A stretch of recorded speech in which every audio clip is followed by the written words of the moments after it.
10వ తరగతి చదువుతున్న పిల్లోడైతే తమ ఇంట్లో రోజు కూడా క్రైమ్ వీడియోస్ చూస్తూ ఇంకా తమ డైరీలో అయితే ఇలా రాసుకున్నాడు. తమైతే ఎవరికి తెలియకుండా దొంగతనంగా ఒక ఇంట్లోకి చొరబడి అలానే ఆ ఇంట్లో బంగారం, డబ్బులు, అలానే గోల్డ్ చైన్స్ ఎలా కొట్టేసి బయటకు రావాలనే విషయాన్ని ఆ 10వ క్లాస్ చదువుతున్న పిల్లోడైతే తమ డైరీలో రాసుకున్నాడు.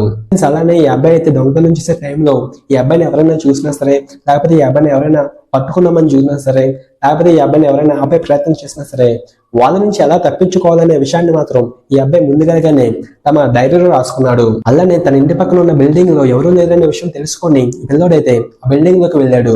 అలానే ఇంట్లోకి వెళ్లి వేల రూపాయలు దొంగతనం చేసి తిరిగి వస్తుంటే అలానే అక్కడ ఉంటున్న శాస్త్ర అనే అమ్మాయి పిల్లోని చూసి దొంగ దొంగ అంటూ పెద్ద పెద్ద కేకలు వేయడం మొదలు పెట్టింది. ఫ్రెండ్స్, అమ్మాయి వాళ్ళ తల్లిదండ్రులు కూడా ఇంకా ఆ టైంలో అయితే అక్కడ అయితే లేరు. ఇంకా అలానే ఈ పిల్లోడైతే అమ్మాయి వేసే కేకలకి భయపడిపోయి ఆ అమ్మాయి గొంతు పట్టుకుని నొక్కి చంపేయడం జరిగింది. అలానే శాస్త్ర అనే అమ్మాయి చనిపోయిందో లేదో అని కన్ఫర్మ్ చేసుకున్నందుకు అలానే ఈ పిల్లోడు చుచ్చుకునే కత్తితో ఆ అమ్మాయి మెడ మీద చాలా దారుణంగా 14 పోట్లు పొడిచి అక్కడి నుంచి వెళ్ళిపోయాడు. తర్వాత అయితే ఆ పిల్లోడు అయితే మిస్సెస్ కంప్లీట్ అని తమ డైరీలో అయితే రాసుకున్నాడు. ఇంకా శాస్త్ర అనే చిన్న పిల్లని ఎవరు చంపారో అర్థం కాక అక్కడ ఉన్న జనాలు అయితే పోలీసులకు అయితే ఇన్ఫార్మ్ చేశారు. ఇన్సిడెంట్ జరిగిన 5 రోజుల తర్వాత తెలిసింది శాస్త్ర అనే అమ్మాయిని ఒక 10వ క్లాస్ చదువుకున్న చిన్న పిల్లడు చంపాడని. ఫ్రెండ్స్, ఈ ఇన్సిడెంట్ మీద మీ ఒపీనియన్ ఏంటో ఖచ్చితంగా కింద కామెంట్ రూపంలో తెలియజేయండి.